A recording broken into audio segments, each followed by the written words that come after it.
Live from TD Bank Ballpark, this is the O Show Podcast, episode 722, live from Somerset Patriots Stadium, AA affiliate of the New York Yankees, with their second baseman in the house, Caleb Durbin. Thanks so much for taking the time today, man. Yeah, thanks for having me. I appreciate your time. Well, you're talking, I'm coming from Arizona. You're originally from Illinois, so you understand the differences there. Grew up here in New Jersey, about 35 minutes north in the Chester-Hackettstown area.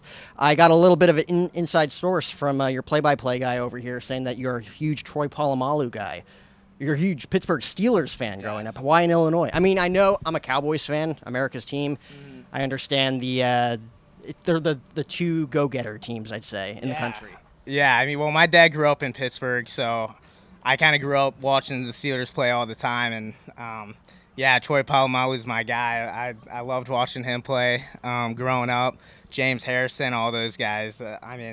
Everyone on their defense, they have historic defense, so it's, they're always putting on a show. Dude, those were like guys, men's. Like they could build anything with their hands. It almost seems like you're one of those guys too, just built, stocky. I never really got that gene. Like for being fascinated with like the James Harrisons of the world and the Troy Polomalus. Who were some of your favorite baseball players growing up?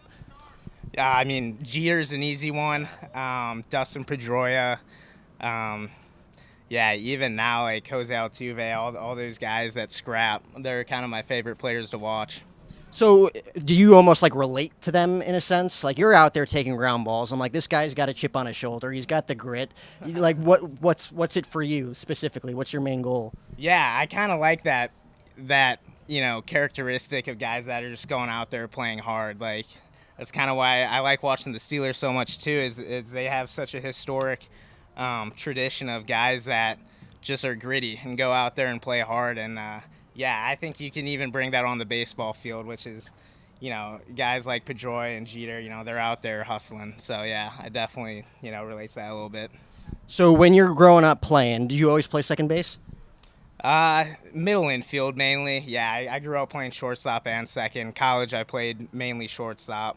Growing up, I played both positions, short and second. So you bounce around middle infield, which in my opinion, besides third base, they call it the hot corner for a reason. Two toughest positions to play in the middle infield, shortstop and second base. You get drafted 14th round by the Atlanta Braves. What was that experience like waiting for your name to be called? Because I'm sure like your family's around you. It's a big, important day. It's also got to be the most anxiety-ridden thing ever, going through that and waiting for your name to be called. Yeah, I've obviously worked, to have the opportunity to play after college. So obviously a big day and a big moment. I was actually playing summer ball in Fond du Lac, so my family wasn't even there because I might get called, might not. So I didn't want to make it a bigger deal than it was for me. Because just so, if I didn't get called, it was what it was. But still an awesome day. My family came up that day and, we had a good night together, but yeah, it was, definitely, all the hard work kind of paid off in that moment. So you're going through that, obviously a very, like I said, anxiety-ridden. You don't know whether or not you're like, I don't know if I should throw a party or not. It's like, what's going to happen? What's it like being traded to the New York Yankees organization? Someone who obviously grew up fascinated with the organization. Yeah, it was obviously, you watch the New York Yankees, growing up, and there's only one Yankees, so it was obviously weird being traded only, a year and a half into my Braves career, but you hear the Yankees, that you're going to that organization. It's, obviously super exciting. And it's, been nothing but exciting ever since I've gotten here. Now, is that like a tough conversation? Like they pull you into the office and they're just like, hey kid, we're making moves. It's not you, it's a business. Yeah, so it was in December, so I was at home, and I was actually driving when I got the phone call, and yeah, he kind of just, said what's going on, and I was like, good, what's going on with you, and they just said I was dealt in the trade, got right to it, got dealt in the trade with the Yankees, so, your heart's kind of beating, you don't really know what to think of it at first. So, yeah, it kind of took a few days for it to actually settle in. And now you're here. You're with the Somerset Patriots in Double-A. What's the culture like here with the Patriots, with your teammates? Obviously, guys getting called up every now and then. Some guys getting demoted, unfortunately. You have Harrison Bader here today. You've had a few of obviously the big guys up in the Bronx coming down for some rehab assignments. What's it like having those guys here, kind of having that opportunity to almost pick their brain in a sense? I know they're here to get their at-bats and here to take care of business for themselves, but I'm sure that they're also here on some level to give you some insight because they've been in that position before too. Right, yeah, and they've been super understanding and outgoing with us. A lot of us have been able to play with them a little bit during spring training, which I love how the Yankees do that. It helps us kind of mesh a little bit together. But yeah, when Donaldson was here, I was able to pick his brain a ton. He's a super awesome guy with us. He's willing to sit down and talk to you a little bit, which is super cool. Bader's awesome.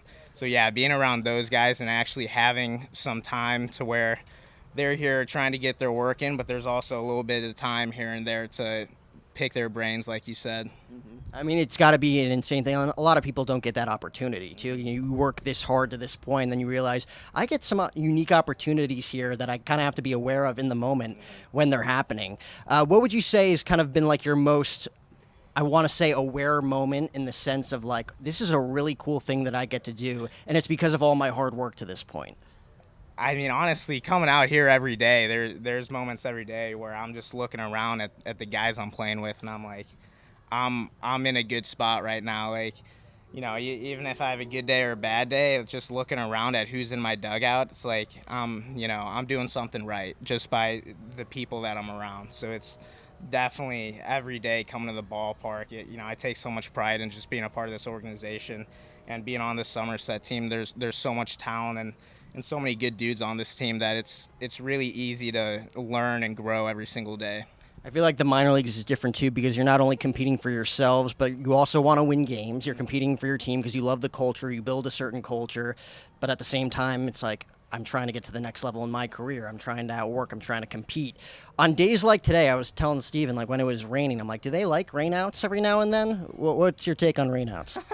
Yeah, I mean, the thing is when it starts raining, it's like your mindset's always we're playing, because right. It always kind of happens, though. We might get rained out, and it never does, so there's no point of, thinking that it will. I'm kind of indifferent on it. I obviously want to play, but to touch on what you were talking about, it's really fun when you come to the ballpark and you're competing for a championship. It's like every team in the Yankees org, whether it be the big guys up top or all their affiliates, they're competing for a championship. So it makes it that much more fun to kind of play for your teammates and play for a common goal other than just yourself. I mean, you're probably a guy in the sense, too, where it's just your go, go, go all the time. You have, like, your daily goals every day, getting ready for a game, making sure you probably have set things that you want to accomplish in every game, right? Whether it's at the plate, in the field. Like, is there, like, a vision for you? Like, I'm the same way. Like, when I started out, I'm like, I have this set goal in mind. And you can almost envision it happening. Is there, like, an image in your brain that's going to, like, validate everything for you at the end of the day? Yeah, I mean, one of the things that I love right now playing for this team is I'm coming every day, and whether it's hitting, my swing, defense, or base running, there's something in each aspect of the game that I can improve on, and the coaches out here are really good, and there's like Bossy's helping me with base running all the time. Raul's helping me with defense all the time. Jake's helping me with hitting all the time. I have specific coaches for each aspect of my game, and they're in 100% on helping me with that aspect, and it makes it that much easier to where I know I have a ton of trust in them, and it's just really helped me develop my game. It's like you almost give that trust and you get it right back, right? Yeah, exactly. So I got my cross. You put your cross away. How big is faith an aspect of your life? Yeah, my mom is super religious, so I grew up in a religious household, so that's still a part of my life, and I think about it too when I'm playing the game. But yeah, it's definitely a part of it. I always try to ask one question that makes someone feel uncomfortable. I'm like, that might be the one when I break out the crosses. But Caleb, I appreciate you taking the time today. Second base here at the Somerset Patriots ball game tonight, just in a few hours, folks.